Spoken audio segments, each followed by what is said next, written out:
just go on to the agenda. Great, so this is kind of the order of play this morning. Yeah, obviously I'm doing the welcome in the introduction.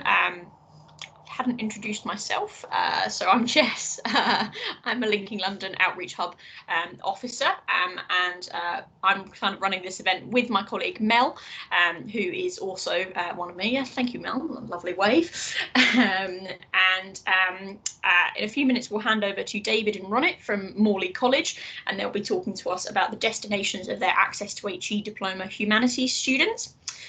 And then after that, we'll be handing over to Vaibhav from the new College of the Humanities, who'll be talking about kind of humanities at degree level and the value of it, and the kind of the career options and destinations that you might want to learn about to kind of promote to your students. And then we'll have a short comfort break. I'll probably let, at that point, everyone else decide how long they want the comfort break to be, and you can kind of debate that in the chat. And then we'll hear from Chris from Prospects, so he'll be talking about graduate destinations and kind of dispelling misconceptions around the humanities, and then we'll kind of close off. So if at any point you've got any questions, feel free to pop them in the chat. For our first presentation, David and Ronit have to kind of scoot off afterwards, just kind of be aware of that. So if you've got a question while they're presenting, do put it in the chat. Don't be scared, so that we can kind of ask it while they are still with us. Yeah, so I think actually I'll hand over to actually what I'll do is I'll show the thing I'm supposed to show.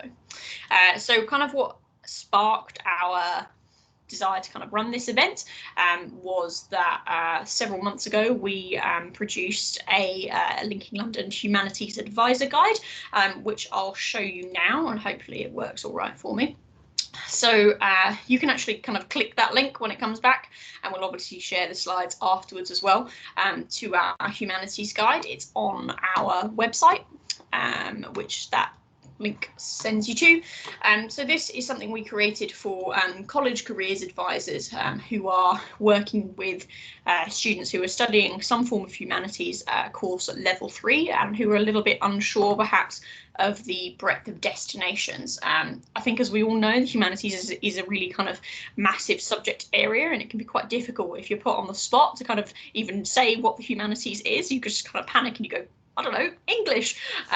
So we kind of wanted to highlight, actually, there are a lot of routes through the humanities. So that's kind of what this guide does. So if you work at a college or a university and you would like a physical copy of this, please do get in touch, and we can kind of have them printed and sent out to you. But it is fairly usable just digitally online. So yeah, so we're happy to kind of send that around. As I said, it is aimed at advisors. It's quite text heavy, as you can see, so you probably don't want to share it directly with students. They'd probably be a bit overwhelmed, but hopefully it's fairly usable. So just wanted to kind of highlight that we've put together that resource just before I hand over to David and Ronit.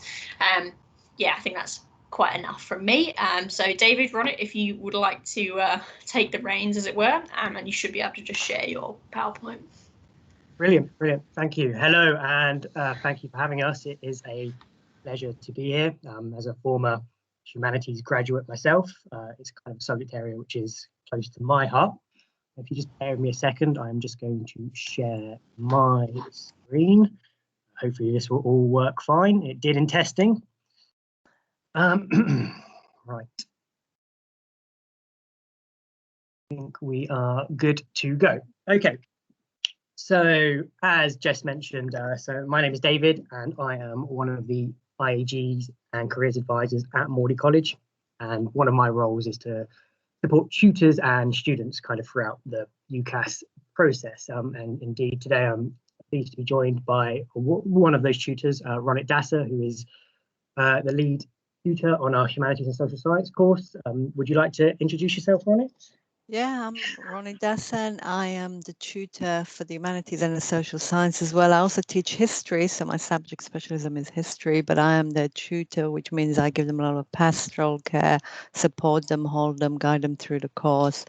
And I also coordinate with the other tutors who teach various subjects like English literature, philosophy, creative writing, and history, obviously, with me. Thank you. Thank you. So yeah, today we're going to have a look a little at the destination data over the last few years for our humanities students. And before we get into that, I thought it'd just be useful to give a little bit of context into the type of student we have at Morley College, as I think that kind of informs the destinations that they do progress onto. So I'm just going to give a little bit of a brief overview on the college as a whole before passing you over to Ronit, who will give a little bit more in depth about the Access programme and her experiences with the students and teaching on it. Okay, so for those of you who are unaware, Morley College is one of the small amount of specially designated adult education institutions in the UK. So we just used to be the Waterloo Centre based on Westminster Bridge Road. But actually around this time last year, we merged with Kensington and Chelsea colleges, and that kind of made us one of the largest providers of this type of provision, certainly I think in the London area at least. And just to mention, although Ronit and I do have some cross-college responsibilities, we're going to be focusing on the Waterloo Centre today, as that's where we predominantly work. So that's kind of informed our data and our presentation. Okay, so at the Waterloo Centre, we run a range of non-accredited and accredited learning. So as well as the Access division that we also run vocational level 1 to 3 courses in subject areas such as health and social care, business administration, and childcare, as well as essential skills, numeracy, literacy, ESOL courses at all levels, and and a H&D provision that we've kind of recently started running in the last few years. There's also a kind of large amount of short courses that we run for adults who are perhaps looking just to expand on a hobby or learn a new skill, and these kind of range from subject areas such as languages, music, art and design, even to humanities. Students on our courses do get a range of support in and outside of the classroom. This can be through our additional learning support department, where they can get a needs assessment. We have access to a one-to-one tutor. We also have access to crisis counselling and a newly formed wellbeing department. If students maybe have mental health issues, they have access to that. And of course, there is me. So any students who are thinking about their next steps or their progression can kind of have a conversation with me around that. I just think in all that kind of leads to a comfortable learning environment where adults can kind of thrive, because many of their fellow students are going to be in a similar situation to them, whether they are just in a career change or they had to drop out of school early because of personal reasons, or they didn't get the grades they wanted the first time around, and now they're looking to progress, continue on their path. Yeah, I hope that kind of gives just a little bit of an overview of college, and I'll pass you on to Ronit. Thank you, David. Yes, I'm just going to talk about our students. And what we do different, and particularly in the humanities. But I find that generally there's about 3 types of students on our course. There are a mix of ages, but generally, if I had to group them, the first type would be predominantly 19 to 23, and these are people who struggled at school. Not because of lack of intelligence, usually very intelligent people, but mainly due to mental ill health. A lot of them, we get a lot of students who have anxiety, depression, OCD. They've been through the system, they've been through camps. They did not get the support they needed through their school. And now 19, they've left school maybe for a couple of years, and they're finally feeling better. They got the support they needed. They're on the right medication, or they're on the road to recovery, and they come to us at that stage of their life. And the reason why they suffer from so much mental ill health, I think, is, the kind of pressure that they get at school and the total lack of pastoral care, even though schools are meant to. From my own experience that I've seen, from anecdotes from students, it's just like a very big sausage factory type of mentality with the current educational system. There's like a kind of real pressure to just jump through hoops and get their GCSE. Teachers are getting it from Ofsted are getting it from the government. Everybody's putting pressure on these students. They tell them that they have to pass their GCSEs or they are failures in life. They're literally being told this in those very words. If you don't pass your GCSEs, you're failed. And the pressure is immense. And of course, with us, that's the beauty of the Access. I feel they get a totally different experience. Yes, obviously they have assignments that they have to go through, and I see somebody from Sarah from Oceani's here, and Ocean are great. They give us so much support. They have to pass their assignments, but the experience is totally different. We take the pressure off. We never tell them that they have to pass. What we try and encourage them to do is to enjoy learning for learning's sake. And I keep pushing this through. They go, I need to go to university so I can get a job. And I go, no, you're going there to learn, to enjoy what you're learning. And I have the same ethos with my students here. I say it's about let's enjoy learning for learning's sake. Let's enjoy the subjects we are doing rather than worrying about the outcome. And that shift in emphasis actually encourages them to engage with what they're learning, to enjoy what they're learning. And that in turns mean that they do amazing assignments because they're enjoying it, they're enjoying the learning, they're engaging, and then they end up getting really great grades, distinctions and merits, which is of course what the universities want.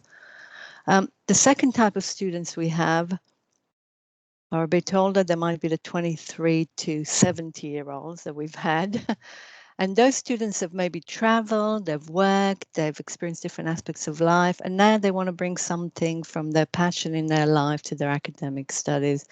So, for example, they might have traveled in developing countries and they want to study international development, or they're really into art or work in museums in an administrative capacity, and now they want to become curators and do something on that.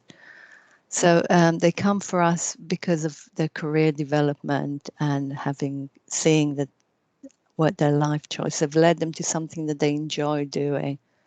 And the third type of students we have is people who want to do just because they want to learn. They really love learning and they're passionate about it. So there's two students in mind I have. For example, we had one student who was 70 and he's worked in construction all his life, but he always dreamt of going to university to study history. He's been an amateur historian. He wanted to do formal academic work. So he came to the course, he managed to get 45 distinctions, and he went on to Birkbeck to do history, and he's now doing his MA in history. Not to do a job, just for the love of learning. Another type of student like that is we have a student who's a stay-at-home mom. She had 3 kids. She's in her 40s. And now she decided she wants to go and study. She had a very specific course at university she wanted to study. She contacted that university. They recommended she come to us. She came to us. She only applied for that one university because that was her goal. She, again, got 45 distinctions. She got to that university. She's now at King's doing the course and getting first. So you can see there's a very different mixture of students who come to us, and we have to try and get the pastoral care and support that they need. And the mix of the students we have always work well. They always gel. They're always a good group because of the mixture of ages and motivations. And the nice thing I think about the humanities students is they're unique in being, they're not hung up on seeing university as an apprenticeship. So maybe unlike access to nursing or access to even to social science, you might want to do social work or law. The humanities are not that hung up about what job they can get. They're more just interested and passionate about doing the subject for the subject's sake. So some might have an idea of working in the heritage industry or working in the UN or NGO or doing international relation, but none of them are thinking of a specific job. They want to study the subjects they're applying for because they have a genuine passion and interest in the subjects they're interested in. And they apply for a variety of subjects. David's going to talk more about destination, but they apply for history, creative writing, philosophy, English literature. These are the 4 core subjects we teach on our humanity. They apply for war studies, international relationships, politics, linguistics, Japanese studies. They go to East Anglia for creative writing, King's to war studies, Oriental studies in SOAS. They love the New School of Humanities. They go there. They're ambitious. They're willing to work hard. They want to go to top universities. And luckily, I think because of the ethos we have at our college and the kind of access support that they get through additional learning support and pastoral care, they get to go there. Thank you. David. Thank you. Can you hear me? I'm good to go, right? Yes, good to go. Cool. So I noticed I was muted probably because I was rumbling around too much. So, excellent. So just before I talk about the destination data, I just want to firstly caveat that because the actual reports are saved on a colleague's computer at the Waterloo Centre, and because of obvious lockdown reasons, I've been unable to access them. Today, I've kind of had to use a mix of the UCAS dashboard and a couple of spreadsheets that I've got my hands on to form the data whole. So these reports kind of have similar data reported and different data reported, but on the whole, I believe they are representative or broadly representative of what a typical year or groups of year of humanities students would look like. I've also, just for the purpose of this, grouped humanities and social science students together because there is certainly a blurring of the lines between the subjects and certainly the courses that students do progress onto from those subjects. And just also finally, I know that when you do a PowerPoint and you do it on Teams, it goes a little bit compressed. So if you can't see anything or you need any clarification on anything, please just let me know. All right, so on to this first slide here. I just wanted not to get too bogged down on demographics, but just to see if there was any trend in the sort of age that students who did study humanities kind of started the course. And this is data taken from 2018 and 2019 cycle data for anyone who completed an active course during that time. And as we can kind of see from this, the average age actually kind of just sits in the middle. So business and creative digital media students tend to be, on the whole, a little younger, whereas science and health and human science students, on the whole, tend to be a little older. I think with the science and health and human science students, that's likely because most of these students are progressing onto allied health professional type courses, and they always tend to be a little bit older than anyone else.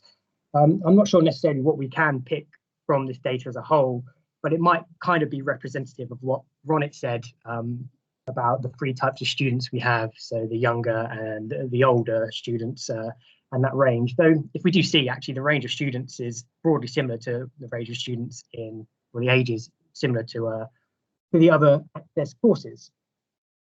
Okay, on to the next slide. So here I have used the UCAS dashboard data from 2019 and 2020 to look at institutions applied for as a whole by a student. So this is every choice they made through them 2-year cycles. As we see, okay, we have 49 students and they made altogether 227 choices, which is about 4.5 choices each to around 59 separate institutions. And I think it perhaps may come as no shock to see that there is in the top 10 choices a heavy London, Southeast, East bias to where students are looking to progress onto. With our students being adults, many of them will have commitments outside of education, whether that's financially, personally, or work commitments, which probably lead them to being kind of geographically tied down to the area. However, there is a kind of trend that we see, and this is reflected later on, that students are willing to travel outside of London, but to Russell Group universities.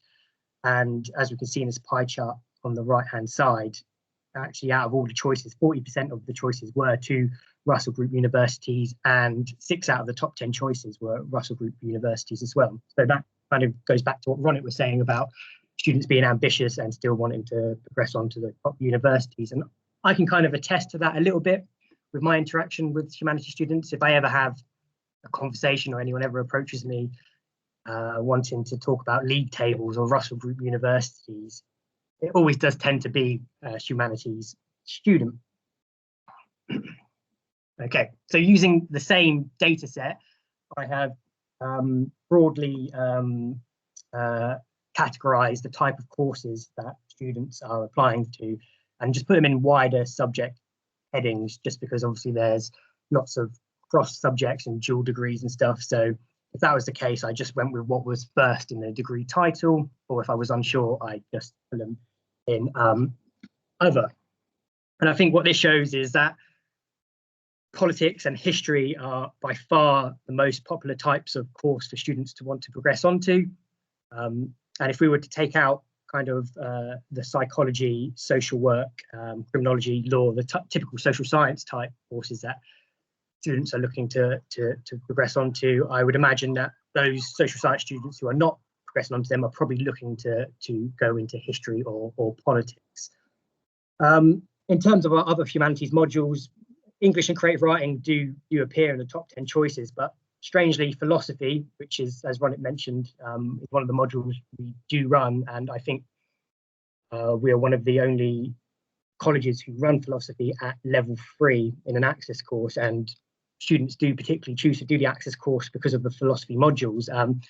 We see that only one student applied for a pure philosophy course, though when I spoke to Ronit about this, we probably did think that students looking for their philosophy fix perhaps gravitated towards the liberal arts to do that. Okay, so this is taken from the 2018 cycle data, and it just shows that 79% of our students do progress onto their firm choice of university that year, with a further 10% either going through their insurance choice or through clearing or through extra. And again, this for me is probably quite representative of my experience with access to humanities students, in as much as I never really have that much interaction with them to support them in the extra or clearing process. So they all seem to generally get onto their firm or insurance choice. We do see that 10% of them are unplaced in this year, and I just want to I think it might be important to note here that we tend to encourage students to submit a UCAS form and to go through the process, even though some do and often do query about deferring for a year because they might have commitments or they might want to make themselves more financially sound before they start their university, or other family commitments outside that, and don't necessarily want to progress directly from the college. So some of that 10% will be students in a similar situation to that, and not necessarily students who didn't make their offer or failed.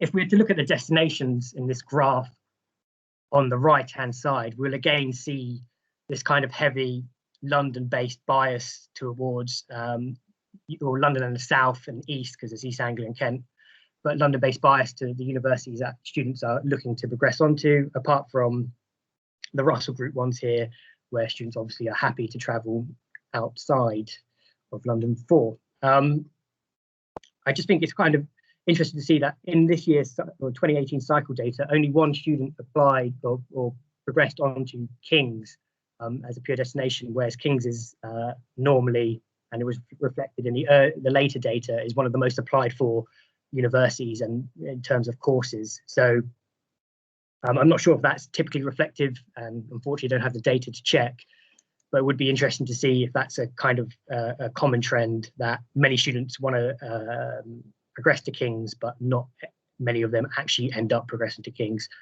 And I know even outside of humanities, King's is a very, very popular choice, especially for our health and human science students and our science students.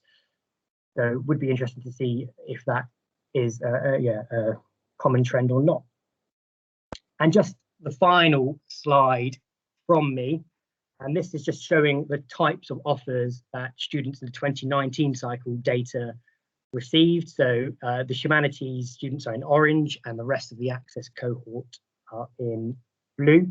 And from what we can kind of gain from this is that seemingly humanities students are more likely to be offered a conditional offer and less likely to be unsuccessful in their chances, with unconditional and other kind of broadly saying similar.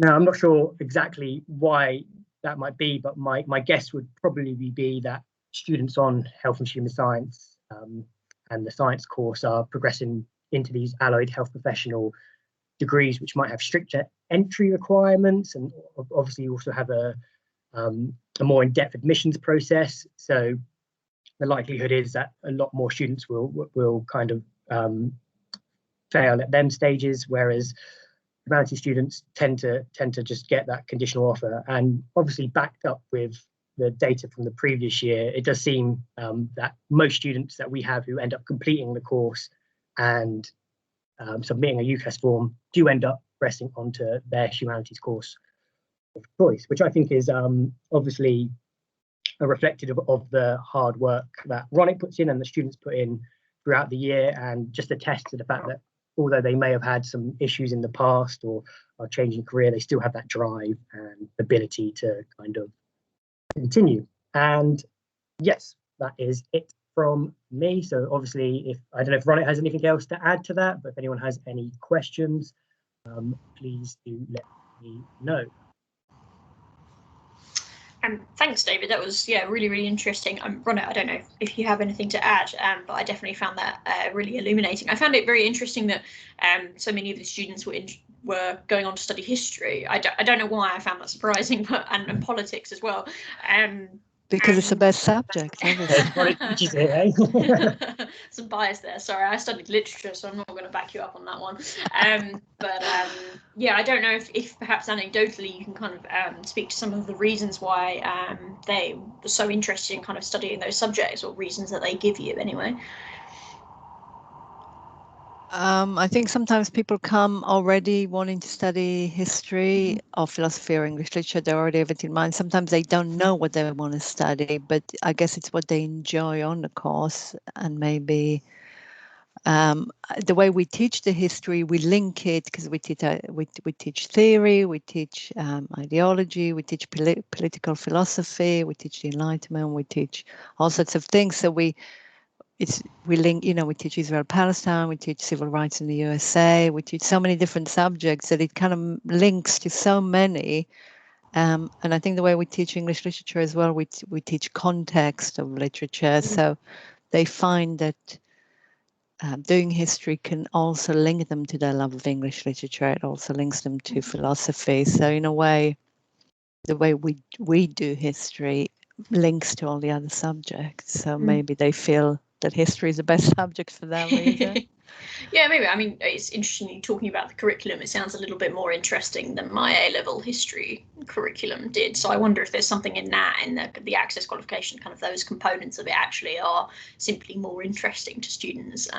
Yeah, and I think that's a testament to OCN London. I also teach at North Kensington. Their awarding body is a centre, which has a different type. It still is interesting, but I think they're much more prescribed than what they're going to teach. With OCN, let you pick and choose. So the way we've put it together is that we've chosen in such a way that we're linking it to all the other subjects. So it feels much more holistic, I think. Okay. Yeah, that's really interesting. And I think the most burning question is, Ronit, what is that behind you?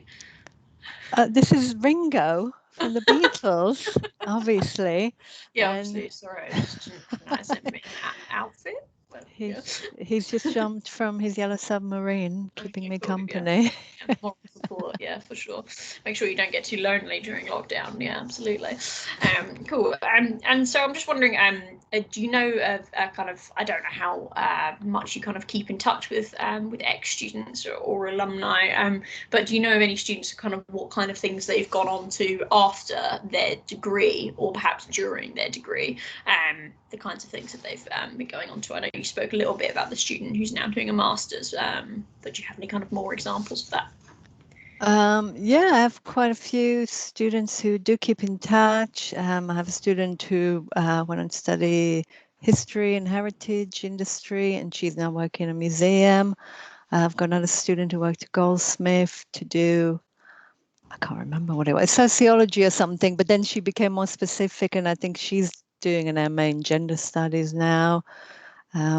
Obviously, students who I'm keeping in touch with, they tend to keep in touch with you during their degree, and then they go off, and sometimes you keep less in touch. So I can't really say what jobs they're doing, but they have kept in touch over their degrees and are loving it and enjoying it. That's great. And then kind of one last question, perhaps, before we hand over to Vaibhav from New College Humanities. But can you think of a course that a student progressed onto that just was like completely out of left field that perhaps you'd never even heard of before, or just had like a really wacky title? Oh, I gosh. put you on the spot. I know, maybe I should have asked it in advance. Yeah, pre-warned you. You know, when I was pouring through the very limited destination data that we had due to the ongoing circumstances, there was some that you could argue was slightly more a niche or focus, like Middle East studies and culture studies and stuff like that. But broadly, there was wasn't anything that did really jump out, apart from two things actually. One was nursing, but that was a student who somehow got themselves in the social science cohort on UCAS, but actually didn't do the course.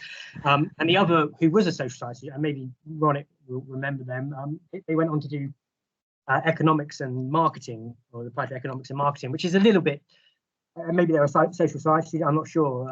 Obviously, economics has certain theory-based stuff and philosophy-based stuff within it, but that was more of an unusual choice in that respect. But broadly, no, obviously, as you can see in the graph, a very big kind of bias towards history and politics. In fact, actually, Ronit was a bit surprised, I think, that politics was so high. Yeah, I thought she's obviously been trying to coerce more students into the history. I think loads of them do history and English literature is the two most from our ones. But yeah, I would say that that's the beauty of the humanities, is that unless they do something really weird, like you say, nursing or science or IT or something, humanities is so wide and encompassing. You can do international relationship, anthropology, Japanese studies, and all of them fall into the humanities, and that's the beauty of it. So I think yeah, and obviously just lots of courses cover kind of both bases. There would be history and philosophy. There were some, so there is them kind of cross-pollination of degrees. Yeah. Do you find that students can sometimes find it difficult to sort of decide who perhaps are really enjoying both English and history? Okay, that's a bad example because everywhere does that as combined honours, but yeah. Well, that's the thing, is that they do now offer it as a combined honours because people realise the beauty of doing the both. Yeah. Yeah. And I think most students are going towards liberal studies because they can mix and match psychology and history and philosophy and do different units. And I think they love that, really. Yeah, I think just one slight not issue with our access students, but one thing that's against them is that they only are doing the subject for 3 months basically before they are progressing or submitting their UCAS form. So there is sometimes within that few months, I've certainly had conversations with students, and I'm sure Ronit has, where they're like, oh, I'm not sure what it is I want to apply for. And you do say, well, in an ideal world, they could organically find that out by studying the course a bit longer, doing the different modules and finding that sort of where their passion does lie. And I guess that kind of leads back to the liberal arts, in as much as students do seem to be pressing onto that, and it does cover quite a wide basis for those students who are perhaps unsure, and then gives them the chance to specialise a little bit later on in their. Yeah, for sure. Yeah, and I suppose in my experience as well, of not myself but my friends at university, was that once you've sort of got onto a humanities course at university, it's relatively easy to switch as well, or at least kind of turn it into combined honours. So my friend was doing English and history, and then kind of sort of actually decided, oh, I don't really like history that much, so sort of like, and almost then kind of switched it down to English with history, so that she had to do less of the history component and that kind of thing. My brother started, did 2 years of an English and philosophy course, and then ended up sort of dumping the philosophy bit, which he'd only added in to lower his entry requirements. Yeah. So like it's a little bit easier to kind of transition, I think. So that perhaps there's that element to it as well. And I think sorry. I was doing politics and history, and then I dropped to history after the first year. So sorry, Ronit. Secret agenda, yeah. But I think that's a good thing about, universities are doing it, I think, from my experience, is that they are doing, you have your 3 core modules in your subject, and usually they offer 2, 3, and you can choose them in other departments even. And I think that's really a good thing, the universities do that, because it allows students to explore. Even myself, I ended up doing a module when I did my MA in a different department. That ended up being my passion, that really wasn't offered in my history department is offered in a different department, ended up being a more passionate thing. So I think if universities go that way, I think it'd be a good idea for them. Yeah, I think that's an interesting thing to try and kind of talk to students about as well, because I think it's quite, you kind of say, oh, well, research the course. But what does that mean to a student who hasn't looked at what like the a course looks like on a university kind of webpage before, like actually looking at the modules, looking at the compulsory components of it? One of the key things that made me really want to pick an American literature degree was that so many English literature degrees had like this compulsory, you have to study a certain number of modules that cover literature before a certain time period. So you've got to do all the old stuff, and the whole point was I didn't really want to do that.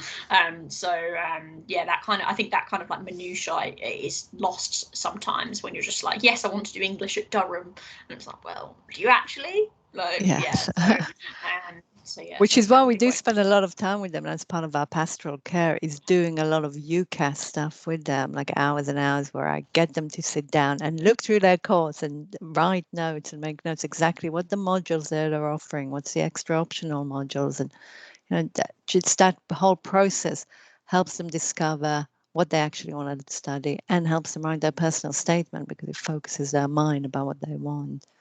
Yeah, absolutely. Cool. Well, thank you guys. I mean, I'm sure we could chat about this for hours, but I know that you guys have other things to get to. So just want to say thank you so much for such an illuminating presentation. Really appreciate you putting in the effort and all that destination data that was a little bit challenging to find. So thank you. Really appreciate it. You're welcome. Thank you for having us. No problem. Thanks, guys. Bye. So now we're going to hand over to Vaibhav from the New College of Humanities, whose name I'm probably butchering, so apologies for that. So Vaibhav, if you want to, if you want to switch on your camera, you can, but you don't have to. And if you want to, share your presentation, lovely. I can see that great, so I'll shut up now.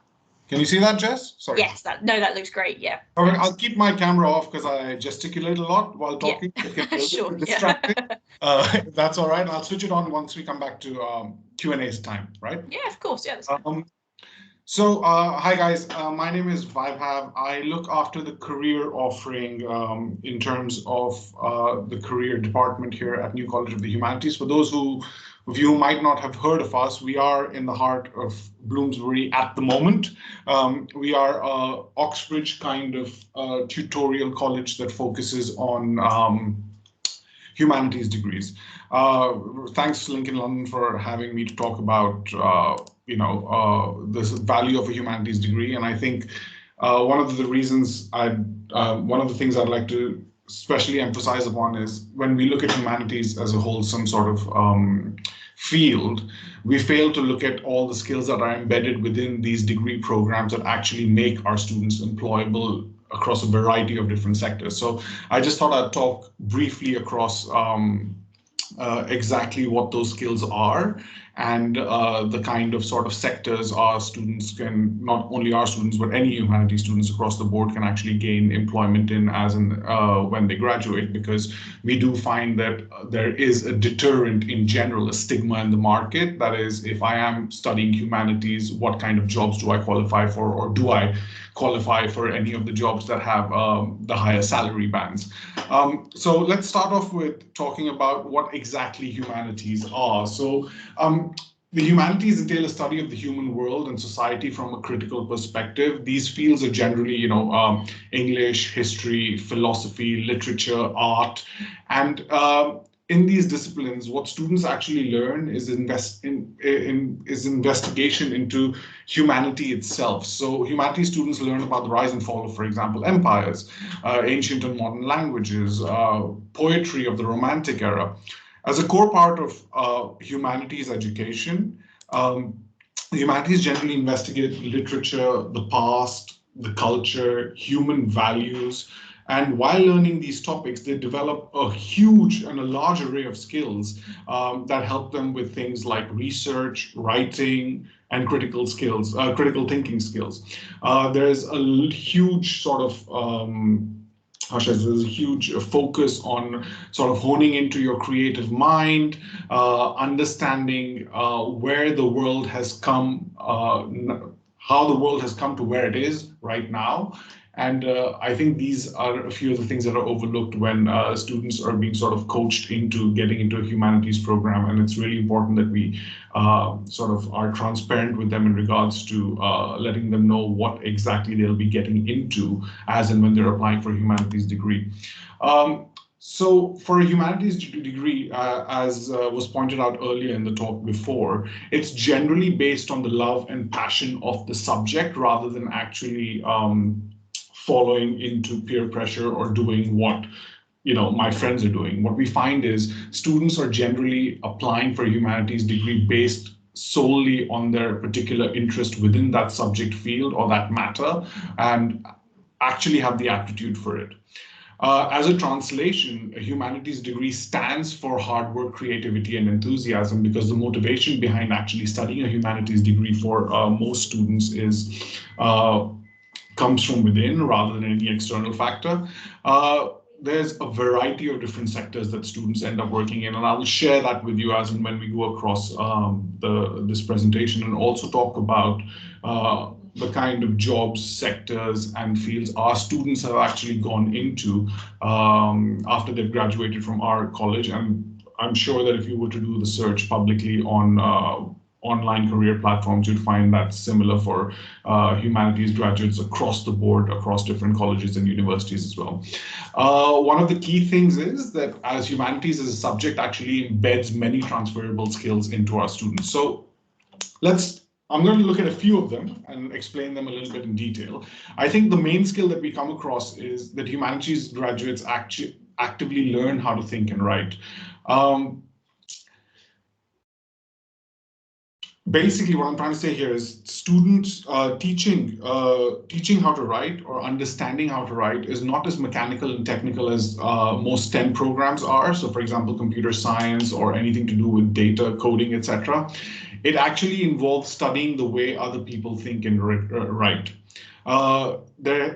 It requires a deep understanding of cultural awareness and creating content and papers. So there's a lot of practice involved. So writing yourself, and humanities majors students and minor students actually write a lot of essays which help them learn how to form evidence-based arguments, communicate clearly to their audience, and write persuasively.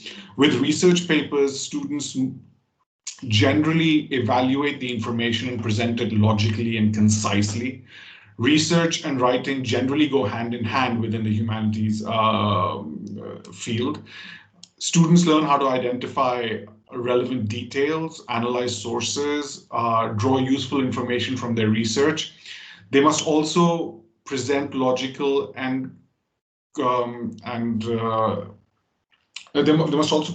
logical conclusions. Students work with a variety of different sources, including primary sources, analytical text, surveys, images, a lot of text from libraries, and heavy work in regards to reading is involved. This in turn ensures that humanities students generally focus on building critical thinking skills. The coursework that's involved within a humanities degree program asks students to analyze numerous sources, synthesize the material, and construct persuasive arguments, and trains them to approach information with a critical mind. Students learn a lot in regards to understanding logical reasoning, and this, when they go into further education, can be extremely useful because a lot of employers and a lot of master's programs, for example, universities, look at critical reasoning and the way students think in regards to aptitude tests and entry-level tests. And a humanities graduate is being trained for that through the degree program they're studying. So, like I said, students can develop strong analytical skills, and they learn to think critically about sources and build logical arguments. Whereas we find that, for example, in social sciences and natural sciences, students rely more on quantitative sources, critical analysis, and the humanities students rely primarily on qualitative sources.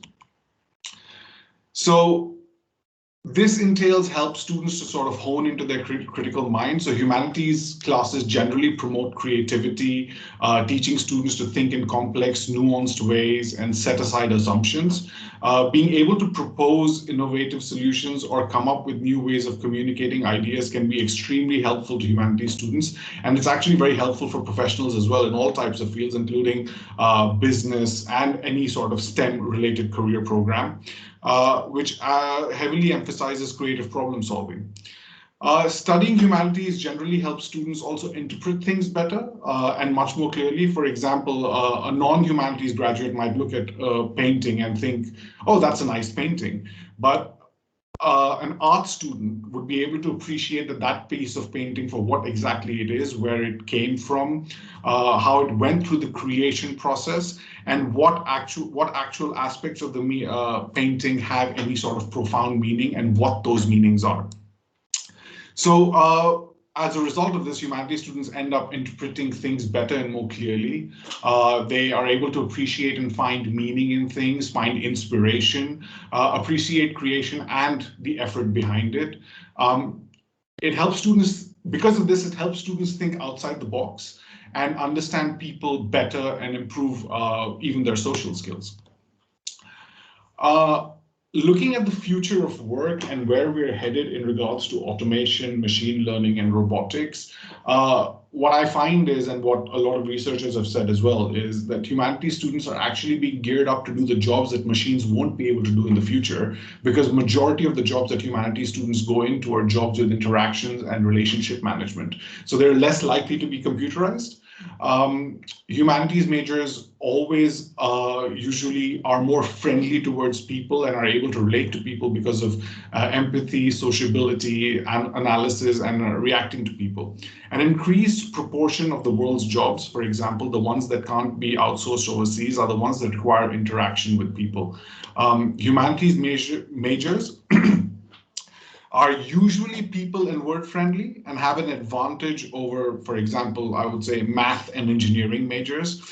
And as a and generally humanities students are able to top up skills such as coding and data crunching alongside their humanities studies and become more well-rounded for organizations that are actually moving into that field.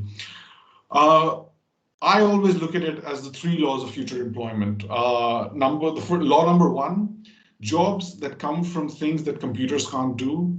Law number 2, a global marketplace means that there will be lower pay and opportunity in many careers. Law number 3, professional people are more likely to be freelancers in the future. So, sorry, coming back to that.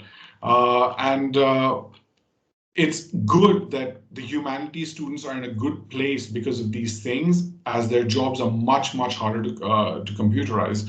And that places them in a unique situation as and when they're moving forward in this world of automation, robotics, and artificial intelligence.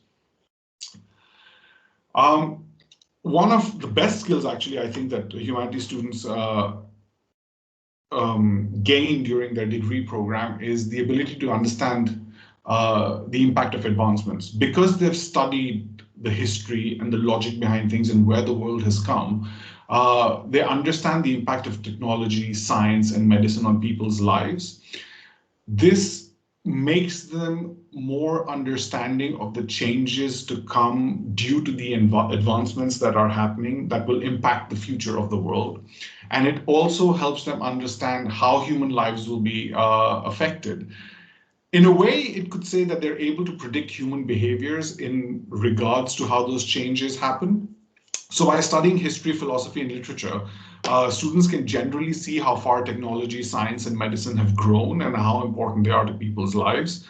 And from this, then they are able to see what kind of impact that the future will have and how this will also allow people to get into the fields of work better and with a much more open mind.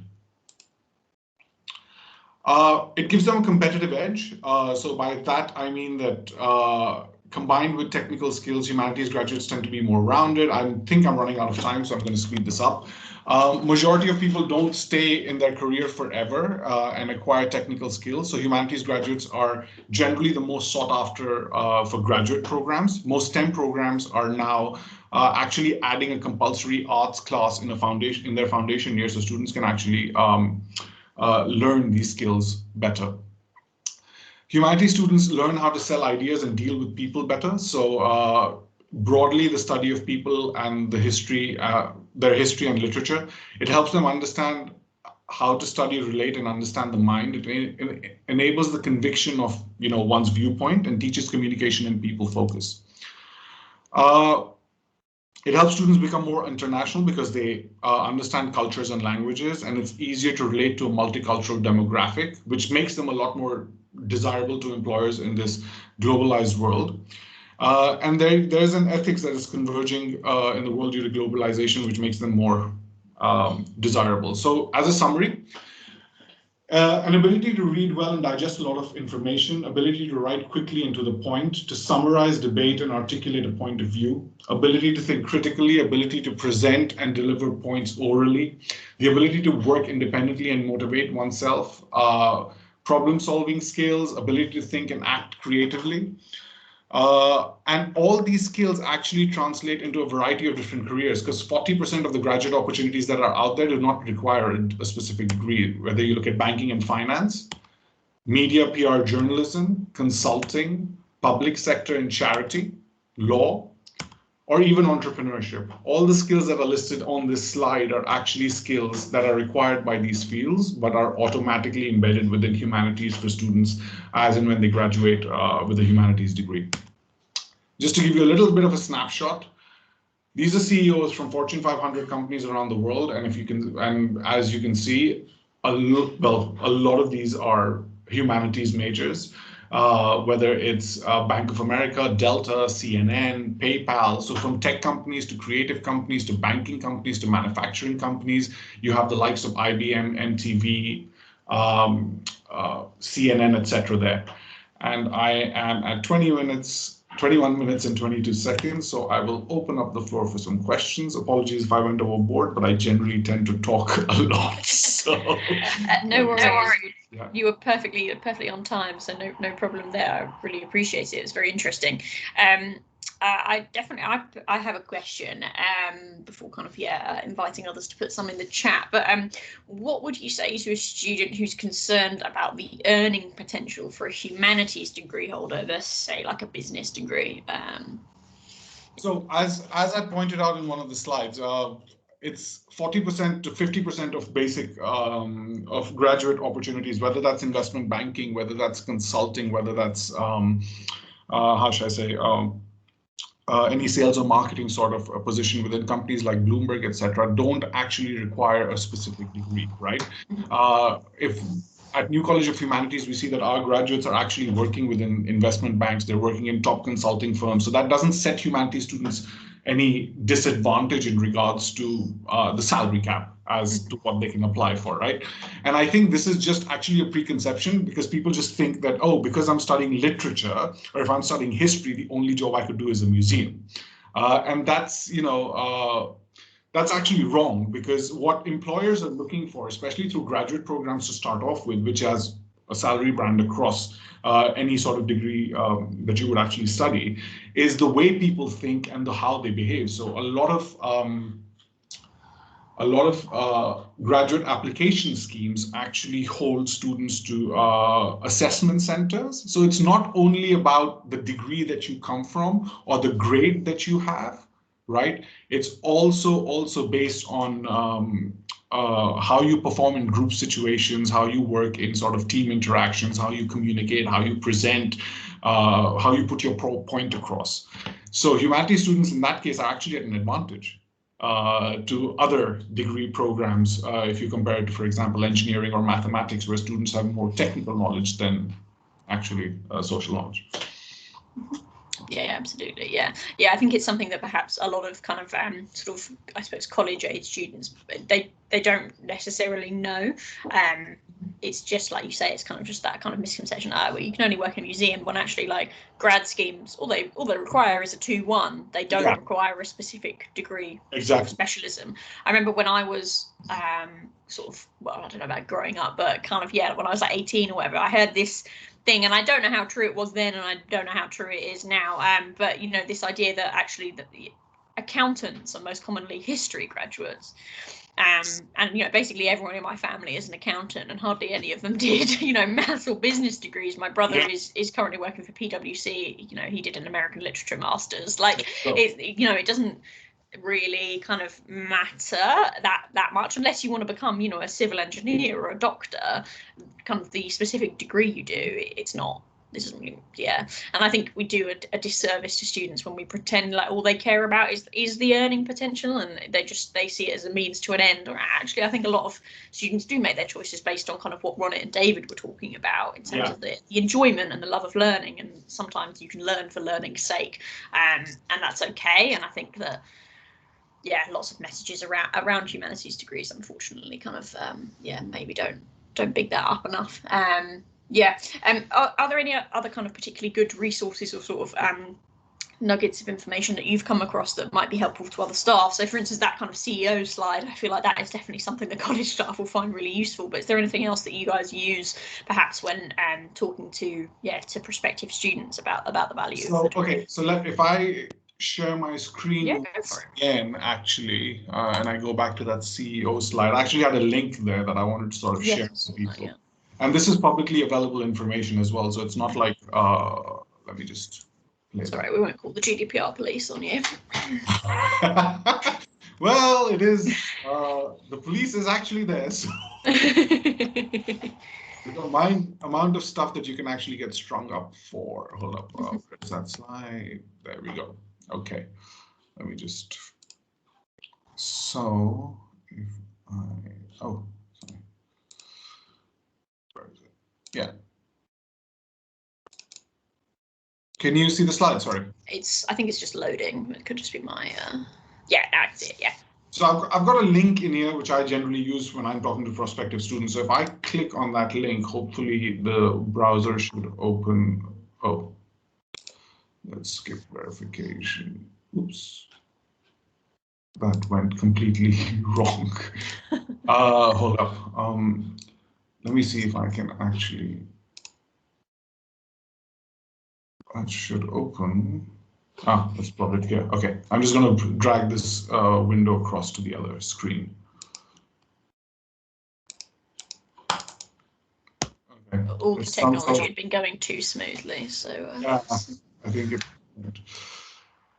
Right, it is opening at some shape or form, or I don't know if my internet's really gone for a toss. So basically on LinkedIn, and I'll just talk through it while it's loading. If you go to a Humanities College page or any sort of subject that students want to study, so here, I don't know why it's not loading. You can actually, there we go. So can you see that LinkedIn page? No, so I don't know if maybe you're only sharing the PowerPoint as opposed to the whole screen. So it might be that you have to change the window that you're sharing. Oh, okay. That could be it. Yeah, because it's loaded here. So it's really weird how slow the internet can be sometimes. Okay, can you see that? It's just loading, but hopefully.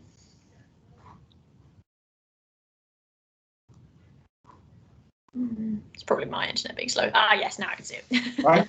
So if you go to the New Colleges of Humanities page on LinkedIn, you're able to actually go to an alumni tab, and this is true for all universities and colleges. So whether you want to look at LSE, you want to look at SOAS, you want to look at King's, etc., you can do all of that. This is the page we use generally when I'm talking to prospective students. And what you could do over here is you could actually look at everyone who is studying currently, as long as they've got a LinkedIn profile, and those who have graduated, right, from NCH. If you break that down, you could actually look at what subjects they studied, right? So if, let's say, we want to look at someone who studied, okay, let's go for the first one, political science and government. That would basically filter through, as long as the internet is fast enough, everyone that is actually studying, and you can then also see through that what locations they're at, what locations they're in. what they're doing, so what sort of field sector they are in, so education, media, communication, etc. What sort of skills they have. You can even then break it down into things like what organizations they're in. So you can see Deloitte, Anchor, Res Publica, Deloitte, Rask. You can even break it down in the sense of if you remove that filter and you just say, and you want to use keywords, so you go consulting, for example, right? This is really interesting. I had no idea you could do this on LinkedIn. So then you go and then you see, all right, so New College of Humanities students are actually working at Boston Consulting Group, or Verizon Business. And if you go down, you can see who they are and you can connect. Right. So we've got, for example, alums at McKinsey, we've got Clifford Chance, we've got senior consultants at Simon Kucher Partners, and whether you want to then take it down and go, all right, I want to do finance after doing a humanities degree. You use finance as your keyword. Oops. Or publishing, for example, let's say, use publishing as a keyword. Might be your internet's having a... Yeah, there's something wrong with my internet. Sorry about that, but that's gives a technical idea in regards to publicly available information. Sorry about that. No, it's okay. Yeah, no, it's really interesting. I mean, I had no idea you could do that. Yes, you could do that for any university or college and sort of break it down through degree program, and you'll be able to see what their students have actually gone on to do. It's a really good tool, especially for students when they're considering a particular school to look at, for parents to be able to see, as well as recruitment and marketing offices from different universities to be able to sort of see. Oh, it's working now. Of course, yeah. Classic. Cool. No, that was really interesting. Thank you for sharing that. So Andrew's put a question in the chat around how kind of can we, as people who advise students into kind of universities, how can we kind of address issues around the fact that there has been a significant decrease in students studying the humanities, like particularly kind of English and history, over the last 10 years? What do you think, sort of as a sector, we can do to try and address that? So I think the first thing is to be a little bit more knowledgeable about outcomes, right? I think one of the biggest sort of blockers in one's mind who wants to study humanities is generally the fact that, if I do this, I'm not going to have the kind of career that a consultant could have, or someone who studied a business degree, or someone who's studied any other sort of degree discipline. I think as counselors, and also because I advise students on master's programs as well within the careers department at NCH, I think there's a lot to do in terms of reading up and research in regards to where humanities students are ending up. And I think the speaker after me from Prospects will sort of give you a lot more tools in regards to understanding how you can do that. But there's, for example, the Bright Network. They publish a lot of literature. There's Target Jobs. They publish a lot of literature on the kind of sort of companies that humanities students go into. Looking at data from Institute of Student Employers, for example, is pretty good as well to understand, what kind of jobs are out there in regards to humanities students to apply to. But also looking at, so for example, looking at the career that a student actually wants to apply to and breaking it down and sort of going into a job description to read exactly what the requirements are and explaining to them the importance of transferable skills from a humanities degree to that job description, for example, is necessary. So I think from a counselor's point of view, there's a lot to do in terms of research and keeping up with sort of the key trends within the employment industry as well. Yeah, I think the job description one is an interesting one, because I think a lot of students just find it hard to imagine, kind of like, how would I apply to that accountancy training scheme with skills from an English degree? I don't understand how that works. And then when actually you explain the process and look, here you go, here's the person spec. Is there anything in there about being able to do, equations? No. So, I think it's also useful sometimes because a lot of, this is actually more relevant now in post-COVID as well, because everything is moved virtual. You have less opportunity to sort of meet people who have a humanities background to, for example, talk to them about what they're doing in a consulting firm, for example. So that's where tools such as LinkedIn become like really, really good, because you actually actively search for someone that has a humanities background but is actually doing the job that you would want to do or have the career path that you want to do. And people love to share an advice, right? People love to share their experiences, etc. So there's nothing wrong in actually encouraging your students as a counselor to reach out to such people on LinkedIn, or reach out to people on LinkedIn yourself, for example, as a virtual platform, and get them to host a talk for your school on how a humanities degree enabled them to get into that sector or industry, for example. Yeah, it's really helpful. Thank you. Yeah, I really appreciate it. Cool. So I think those are all the questions that I have. So thank you so much for the presentation. Really, really helpful. And just to highlight to kind of participants as well, we will be sharing the slides. So those particularly kind of interesting ones with the skills and the CEOs, those will be sent out to you. So we're going to take a short comfort break now. So unless anyone has any major objections, we'll keep it to 10 minutes. And then hopefully kind of after Chris's talk, we'll wrap up probably quite a bit before 1. So everyone can kind of shoot off for their lunch break. So yeah, so if we reconvene at 12:18, yeah, so see you in 10 minutes, and hopefully that's time to grab a cup of tea and maybe a biscuit. Thanks very much, Vaibhav. Thanks very much. Bye. Cheers. Bye.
Right, well, I make it 12:18, so hopefully everyone is back from the break now. Most importantly, I hope Chris is back from the break, and I will just stop presenting.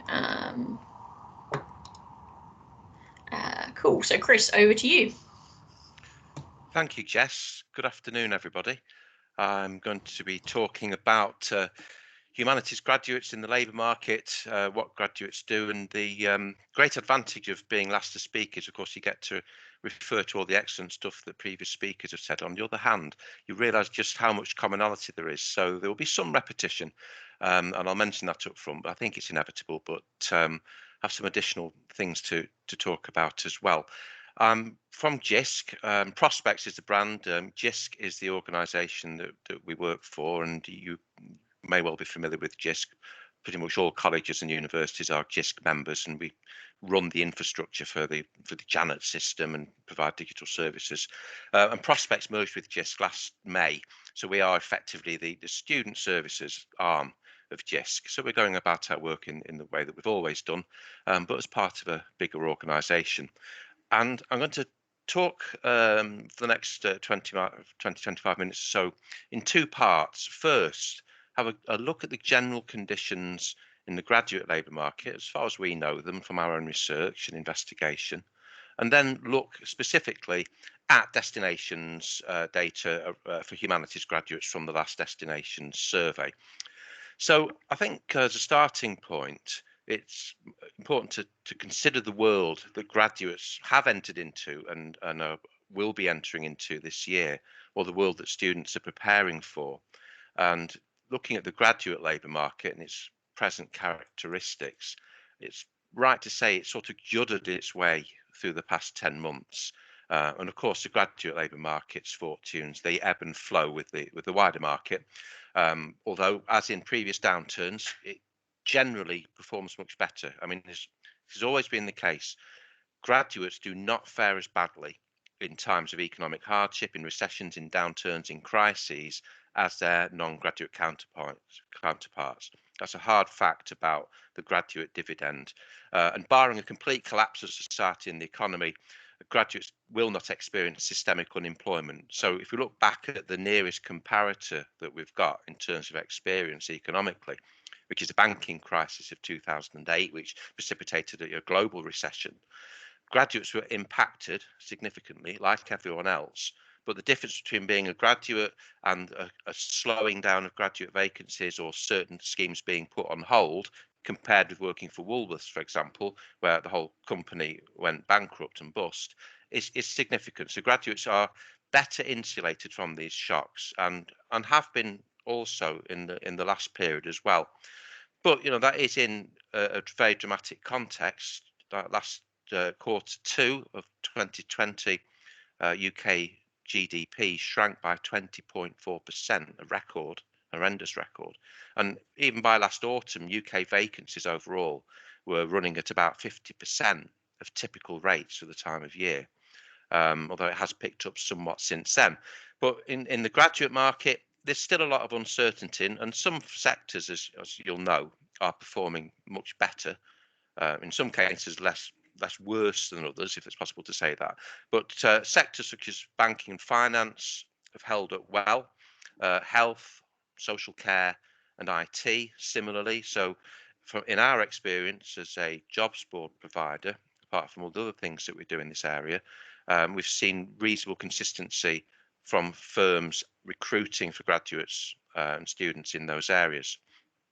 On the other hand, in step with the larger economy, retail, hospitality, travel, the arts, to name just four, have been absolutely hammered. And particularly relevant for our purposes is the decline in retail and hospitality opportunities, because of course it's in those sectors and those types of jobs that students get their early work experience. So compensating for that through the increase in the provision of virtual internships, etc., has been a very important part of the activities of recruiters and universities, certainly.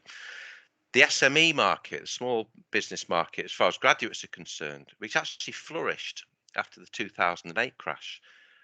SMEs if it's possible to say, became more conscious recruiters of graduates when they saw an opportunity in a general sense in the market where larger recruiters at that time were stepping back a little bit from the fray or putting their schemes on hold.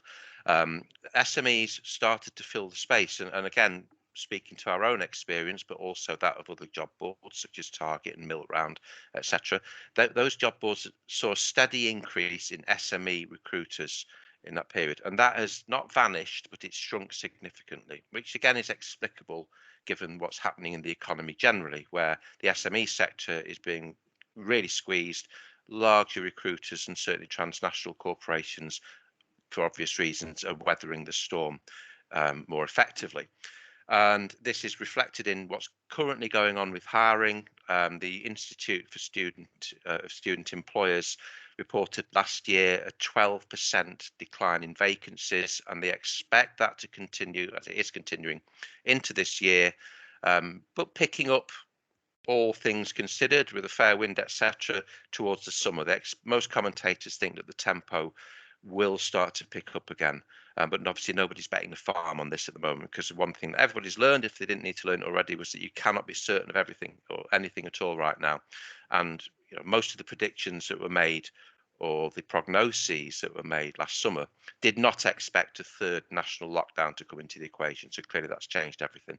And we're seeing, in terms of our recruitment campaign activities, a lot of recruiters just holding back. There's a sort of feeling of just let's see what the next couple of months bring by way of change and opportunity in the labour market. I'd say in the general sense, again, the graduate market is still reasonably healthy in spite of what I've said, and in spite of the overall conditions. It is, and parts of the graduate job market are continuing to do well, and the major recruiters certainly are laying their long-term plans because they have a roadmap for growth, etc., or recovery or stability, which transcends the current situation. And of course, those recruiters have been working with the universities, with students, with graduates throughout this period, but of course, all of it, or pretty much most of it, being done remotely. And that, of course, has been perhaps the most significant change in the way that things have been done in and around graduate recruitment for all cohorts. And I'm assuming humanities students and graduates are of course contained within these general points. But for the first time, it's a unique moment in history. It would have been possible for a student to graduate having done or finish their course of study pretty much remotely, digitally, online, etc., have been recruited, interviewed and onboarded by a graduate recruiter entirely digitally and remotely, and actually started work without even meeting physically sometimes their workmates, which is an astonishing transformation, or certainly an acceleration of a tendency that was already taking hold. The working from home aspect of it is being talked about a lot, certainly in the graduate job market. And I know it's affecting in our line of work. Obviously, it's been something, those of us who we've still got jobs or we're not furloughed or haven't lost jobs, it is the normal way of working pretty much at the moment. And there's a lot of research and work and surveying being done around this at the moment, because of course this is the world of work that this present generation of students and graduates, even when things, if and when things evolve differently, it's expected that home working will form a much bigger part of the work experience, the work culture, than it's ever done before. A recent survey by the Institute for Employment Studies found that 88% of the people surveyed said that they actually got more work done, or at least as much work done in the office, which is an interesting angle on it. 64% said that the ability to work flexibly was the best feature of working from home. But, or additionally, 82% said that they missed the informal contact with their colleagues. And it's this social deficit, which is the thing that workers feel the most or miss the most. And I dare say all those of us who have been working and are working from home, I'm sure that resonates. It's that human gregarious contact that's been built up over time. And I think to actually make a point around humanities graduates, thinking back to what Vaibhav was saying in the last presentation about the opportunity to meet and interact. And if we think of humanities graduates of all cohorts possessing to a very high level communication skills, gregariousness, the ability to interact and relate and influence through discourse. It's a lot tougher done remotely, as we know, and I think that's a big point around the future of humanities graduates, how they deal with that shift, compensate for it, learn new skills, etc., which we're all having to do. And finally, and very, very pertinently and poignantly, this survey, as many others have found, the effect on mental health and well-being. In this survey, the responses scored ranked around 47 out of 100 for mental health concerns and issues, which is by most rankings a significant and serious effect. We did a survey of students last May of our audience, and of course, mental health, well-being, anxiety, apprehension, etc., were key terms and words. And 78% of the students that we surveyed last May said that they lacked motivation when it came to things like career planning and job hunting. And I guess their general levels of confidence and optimism were very, very low. And we're in the middle of our 2021 survey, and we're going to be asking the same sorts of questions. And it will be very interesting to see how much of that has changed. And we don't expect it would have changed that significantly, because these are still live, raw issues. Companies are taking this into account as well, of course, because they're focusing much more in their promotion, in their recruitment literature, in their sort of discourse around recruitment on well-being issues. Certainly, they're really bringing it to the fore. And of course, it's the work that's done in universities, colleges and schools is critical to that as well. And we ran our own Future You event last autumn, which explicitly focused on these issues. So that's another big significant change. It's come to the fore as part of the dynamic language of recruitment and the future and employability, etc. Just finally, on the working from home question, because I think it's an important one. I suppose that the dominant narrative is driven by professional people, often well into their working lives. And I've heard senior people in companies talk, very positive terms about the benefits, the lifestyle benefits, the efficiency for the organisation, the bottom line. It can be seen as being part of a general reduction in costs. And in some cases, we know that companies are actually selling up and moving out of physical premises and moving much more of their work online. And these are very explicable reasons. But should be said in sort of generational and cultural terms, this is being led by people who've often had the benefits of that social, gregarious workplace culture over time, who have relationships, friendships and experience based around that physical working set of habits, often well set up with maybe home office space and lots of bandwidth, etc. And the situation for the people that we're really interested in often is very different. And I actually notice this within work and within other exchanges. You get often a lot of younger, let's say very recent graduates, starting their working life. They're negotiating workspace with the flatmates or the family, often coping with overloaded Wi-Fi. So we have to be very, very mindful in this semi-utopian rush to a very, very different way of working, that not everybody is as well adjusted and well equipped to do that. I think that's something certainly companies, and they are mindful of, but I think need to be reminded of. But anyway, that's a small corrective. Now, that's the reality of where we are in terms of the job market, and nobody really knows how things are going to play out, do they? Because this has been almost like a huge and hurried experiment. So we're still sort of engaged in it, trying to figure out the consequences, etc. But that's the present and future is one of remote working. It is one of remote recruitment. We don't know how it's going to turn out back into a sort of a blended experience of it. That is the world that graduates are going to go into. However, the most recent data that we've got about graduates has taken place before all this happened, and I know we're all engaged in this. Everything seemed to change, but everything did change profoundly last March. It's a task to sort of draw out the continuities and the differences and the changes of emphases. But I think there's one thing, one verity, and one truism about humanities graduates which stays the course. And I'm at this point going to put up a slide which will kick the presentation part of this off, if you kindly bear with me for one moment. And here we go. It's the employability And this has been touched on, so again, I'm going over ground, of course you know anyway, and it's been touched on very, very eloquently by previous presenters, but it's the sheer employability of humanities graduates and what they bring to the workplace, to further study, and to life generally, blending all the three together. The Prospects website, which is a starting point for millions of students every year in their journey for information on career planning and job hunting, etc.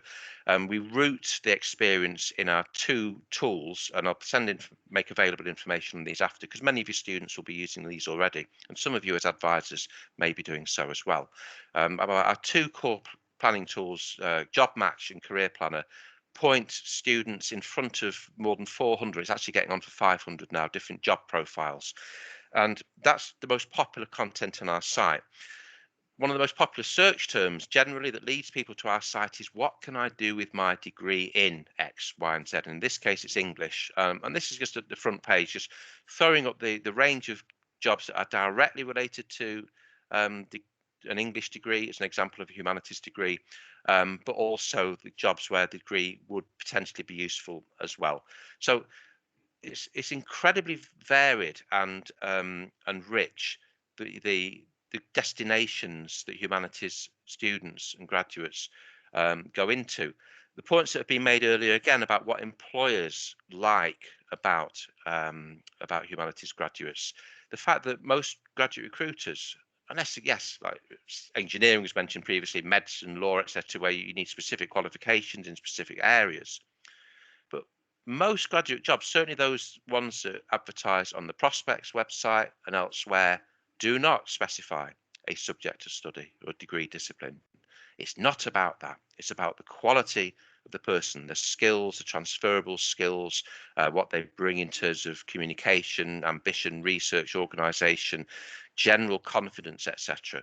And you know, because you're engaged in this, and we know because it's our work, we're passionate about the humanities, and with good reason, because those skills are developed and inculcated and brought out to such a high degree that it makes humanities graduates, frankly, an asset. And I'm speaking very biased here as an American Studies graduate from many years ago, but certainly as a recruiter as well, we have recruited amazing numbers of humanities graduates into a great number of different roles at Prospects, and we continue to do so in JISC.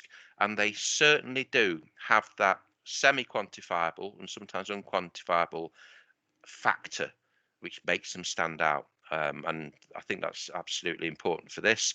The communication skills aspect of it, of course, if you've been studying in subjects which I suppose saturate you with language, with art, with understanding, with nuance, with sophistication, with critical thinking, whether it be philosophy, language, history, English, etc., surely you cannot help but absorb all that, and then in turn you sort of become another conduit for the continuation of that. And that is important in the workplace as it is in life. So all of these jobs, and we'll look at more in detail and as we look at the destinations, come with that spirit of communication, sociability and gregariousness and interest and enthusiasm that humanities have. You may be familiar with a fairly recent report by the British Academy called Qualified for the Future, quantifying demand for arts, humanities and social science skills. So again, it showed that because of high levels of employability and transferable skills, graduates from AHSS, as they classify it, are also more resilient and adaptable in the face of change. And, you know, has there ever been a time when qualities of resilience and adaptability have come more to the fore?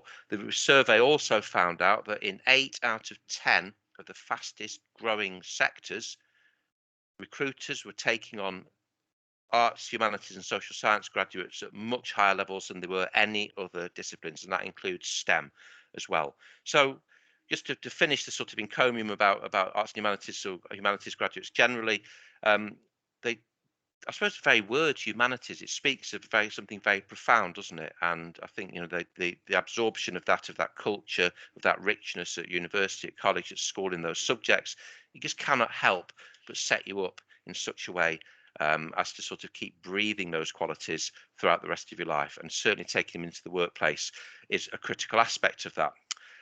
Anyway, that's the sort of florid stuff out of the way. Let's look at the hard facts and figures, and what we're going to be contemplating is a publication called What Do Graduates Do?, which we've been producing for many years. We produce it in association with AGCAS, the professional body for careers professionals, and Linking London is one of, we're delighted to say, it is one of the organisations that also supports this publication, and it's maybe something that you're used to using in your work, and if not, I would recommend that you will go to it. It's free to use and full of useful information.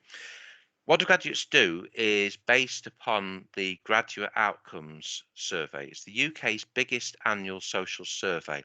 It replaced last year the annual DELI, Destinations of Leavers from Higher Education survey. So it's an evolution from that.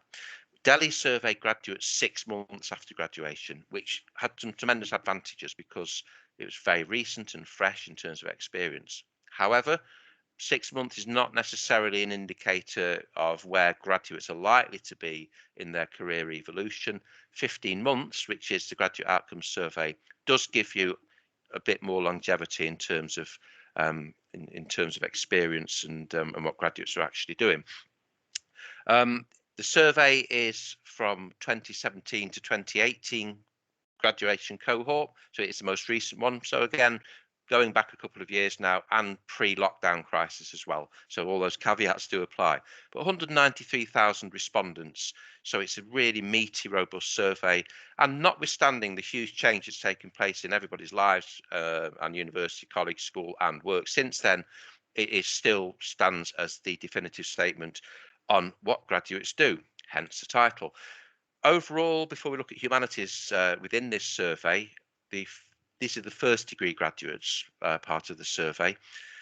The key things to take from this are the relatively low unemployment rates, 5.8%, a few percentage points up on the previous survey, but it's a bit apples and pears, so given the nature of the survey, it's different, but still running at low levels historically, really at levels not seen since the late 1970s, a vindication amongst many vindications of the benefit and effect of having a degree, frankly, because as you mentioned earlier in this, graduates do not experience unemployment in the same way or underemployment necessarily in the same way as non-graduates overall, and a degree taken into the job market is not a guarantor, certainly, but it's certainly a good way of ensuring that you're less likely to be unemployed and more likely to enter professional level work. After most of these surveys, 75 to 80% of respondents are in professional level work, and that was after 6 months in the old DELI survey.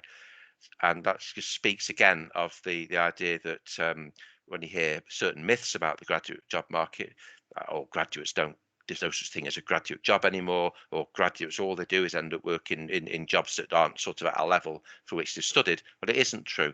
There are fewer graduates coming out each year than there are professional level jobs being created, or certainly that was the case up until March last year, and that will certainly be the case under a restored and newly developing graduate labour market.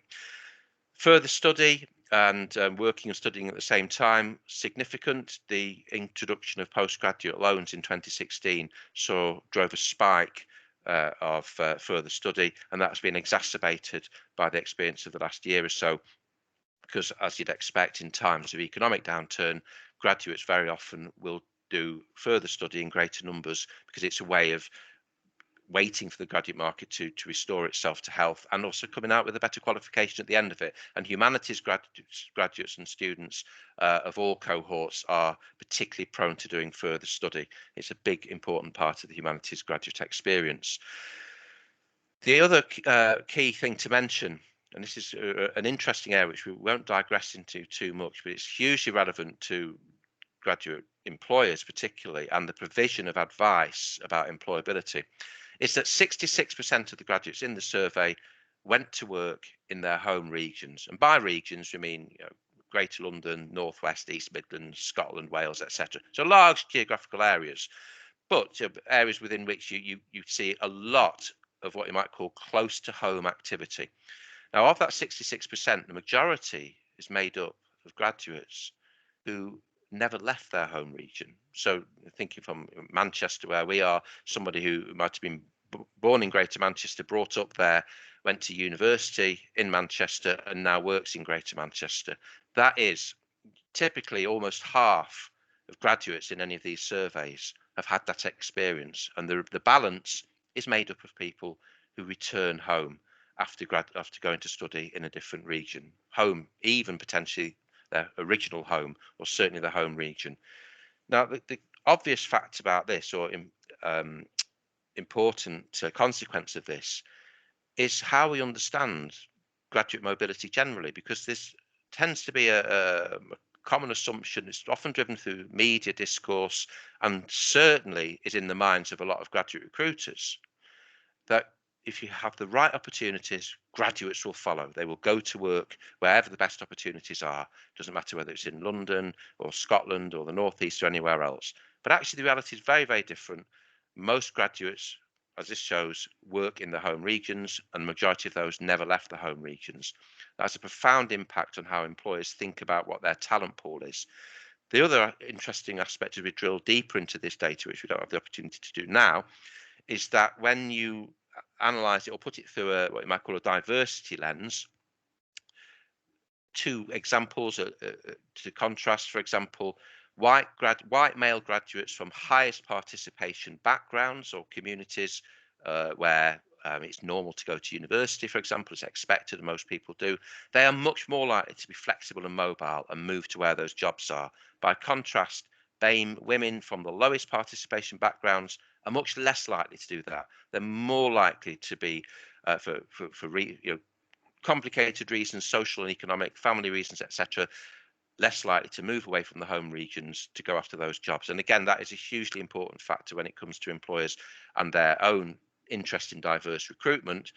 Unless they're recruiting at universities and potentially making provision for job opportunities around communities where there's low mobility, then of course they are potentially excluding vast numbers of graduates from those opportunities. But as a general point about migration, it's a really interesting area, and it tends to confound most assumptions about it.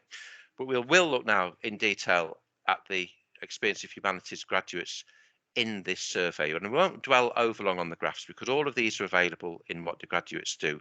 And as I mentioned at the beginning, much of what I've said you know about from the previous speakers and also your own experiences. But we'll talk about English graduates and language graduates as a sort of semi-contrast. In What Do Graduates Do, humanities covers English, languages, history and philosophy, but we'll just pick the two out of these to start with. So what can we see about English graduates? Well, firstly, their working full-time in the UK is lower than average and lower than most other cohorts, and that is because of the further study factor and the working and studying factor. English graduates, in fact, out of most humanities cohorts, English graduates are the ones most prone to doing further study, etc. So 50% of them working full-time in the UK after graduation, and in total working and studying and further study, that's what getting on for 23+% are doing that. They're engaged in some kind of study full-time or part-time. And of the overall numbers in the survey, well, 5,665 of them were English graduates who answered the survey.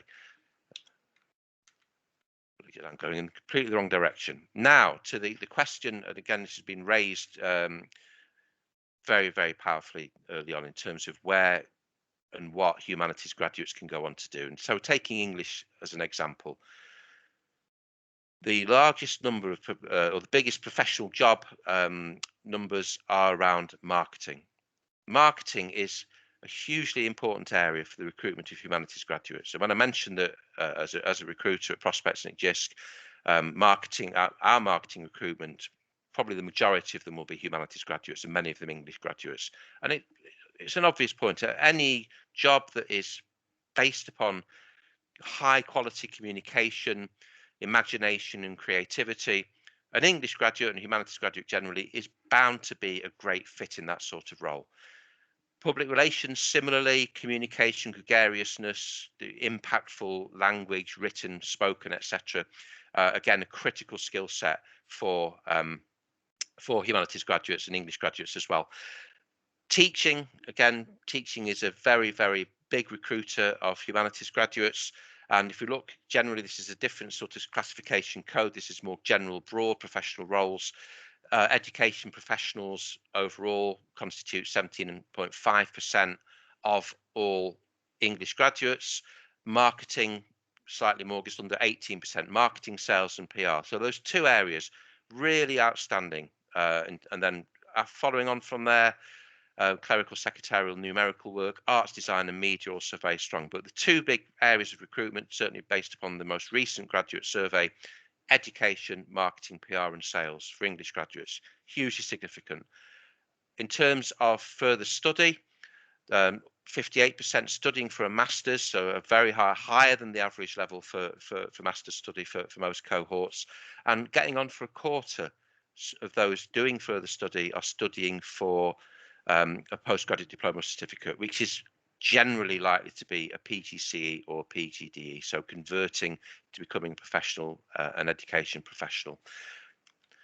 Languages, higher full-time work, and we'll have a look in a moment at why that might be.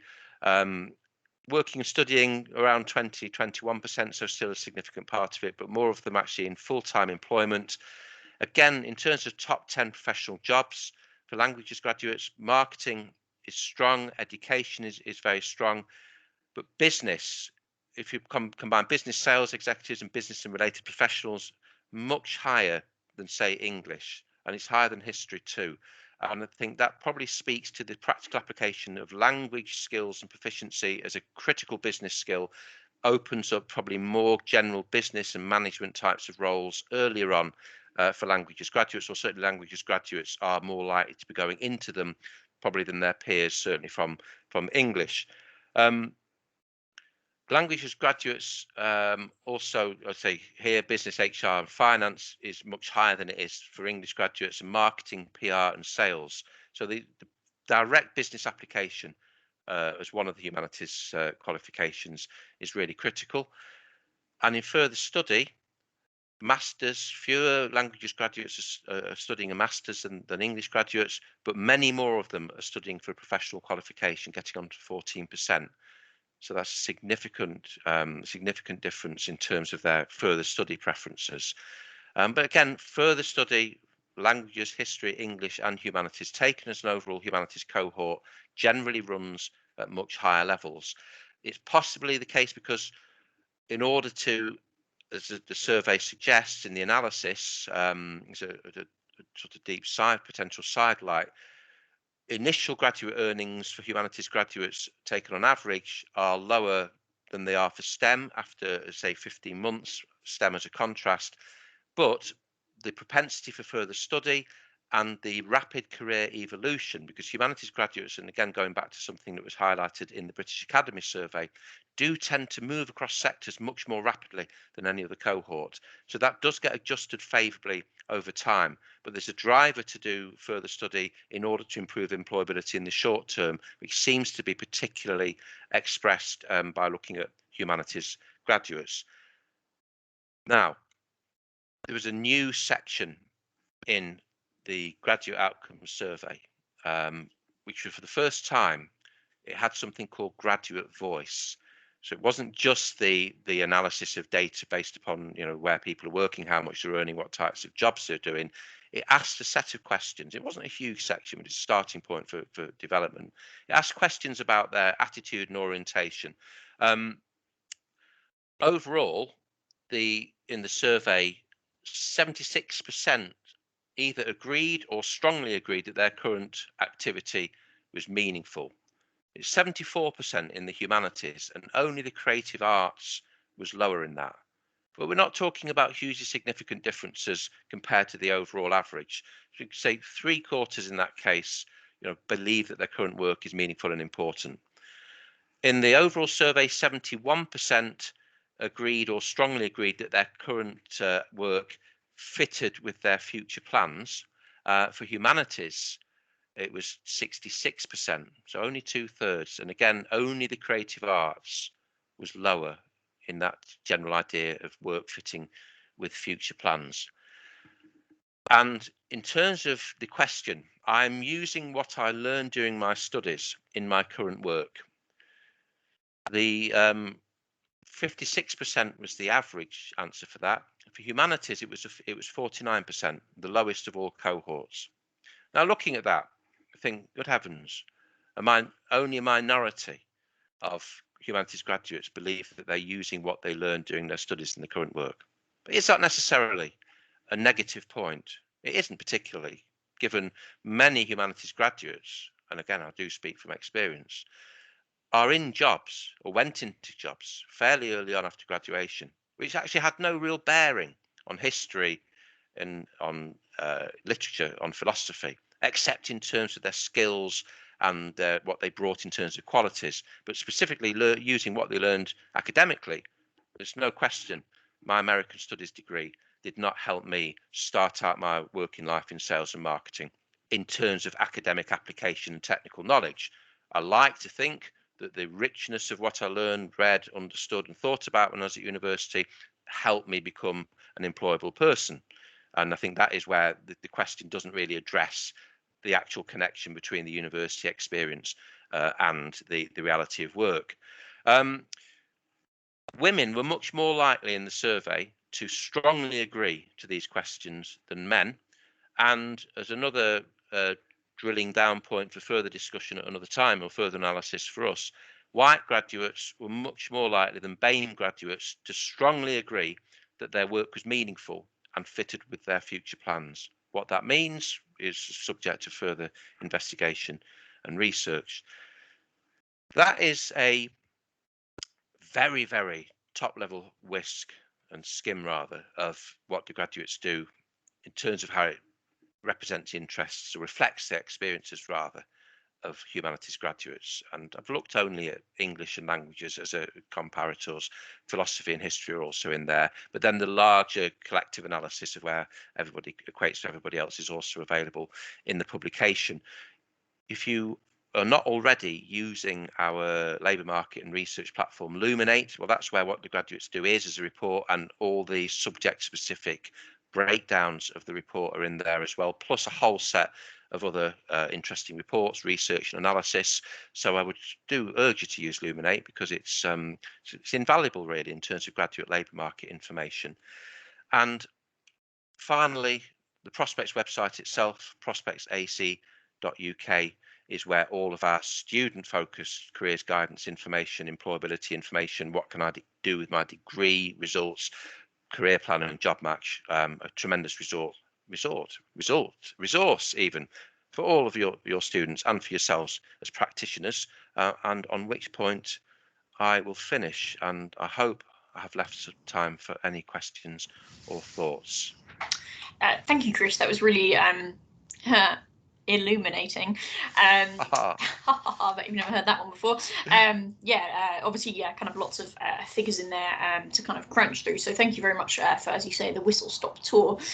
Just on kind of the point of the further qualifications, just with the language graduates, you said obviously more are doing professional qualifications. Does that kind of include things like a TEFL qualification or kind of teaching English as a foreign language qualifications? Because that's just where my mind would go to in that sense. Yes, it quite possibly, but I think it's also doing qualifications for, say, professional chartered institutes or bodies as a way, because of and it's not a massive difference, but the greater propensity for languages graduates to go into those business related roles and occupations where it's more likely that fairly early on you might have to sort of do some entrance examinations or short courses, professional qualifications to gain entry into the industry. So I think that's part of it as well, but it bears more breaking down certainly. But I think that the additional teaching qualifications on languages is definitely part of it. Okay, cool, thank you. And then kind of just more generally on the point of kind of additional qualifications, I suppose it's hard to tell because you just sort of look at the data and then you can assume if it's not, for instance, a question in the graduate voice section. But do you think more kind of humanities grads go on to further study because they are a little bit at a loss to kind of what they're supposed to do with their humanities degree. They don't necessarily have the skills, language almost to kind of blag their way into a job. Yeah, no, I mean things they do, but they need that bringing out. So they need to do the blagging course to get the confidence. No, that's a really good point, and I think that's true. But also, and again, going back to our previous speakers were saying, which really struck home, the love of I think two quotes from the love of learning and the love and passion of the subject came out in two different presentations today, which is absolutely true, I think, to a very high degree, as it were, in humanities students. And the intellectual desire to keep that passion and love burning through taking that subject and study that step further is another big driver for humanities graduates doing courses. Because however much we talk about the employability value of all qualifications, which is correct, and the employability qualities that all graduates possess, which is also correct, it's also true that there are a great many courses which do not exist just to drive the economy. They exist because they should exist as, extending the love of a subject or enriching the general knowledge of it. And if you're doing philosophy and history and English as a first degree, the urge to do that as a second degree and to keep that, I suppose, that culture alive as well. I think that's like you might call an altruistic reason for doing it. And at the same time, further burnishing your employability qualities, there's no question of that, and having an extra qualification to present to a recruiter at the end of it. So that's definitely a big motivator. Yeah, for sure. I think, I mean, that really resonates with me. I did a master's straight out of university. I had a job and did it while working, and I just thought, well, you know what? If I don't do it now, I'm probably never going to do it. So I might as well do it, because in 20 years, it's going to look really good that I've got a master's. It doesn't really matter right now, but stuff that I wanted to learn about that had been kind of unveiled in my undergraduate degree, but I didn't really have time to kind of pursue. During those kind of 4 years. So we are kind of approaching 1 o'clock, and I don't see any kind of further questions in the chat, so I guess just leaves me to say thank you so much, Chris, for kind of wrapping up this session. And thanks for speaking today. And what I'll do is as well, I need to try and put it up on the screen, is just sort of plead the attendees to fill in our very short evaluation form. So it just is kind of helpful for us, essentially, to help us inform future events. So hopefully the link is clickable on the slide, and my colleague Mel has also put it in the chat. Put down your thoughts. That would be really helpful for us to think about kind of what events we'd like to run in the future. So thank you very much to all of our speakers and to those who submitted questions as well. And I hope you have a lovely afternoon, and that everyone gets a chance to spend some time outside, hopefully where it is not chucking it down with snow. So thank you all, and have a great day.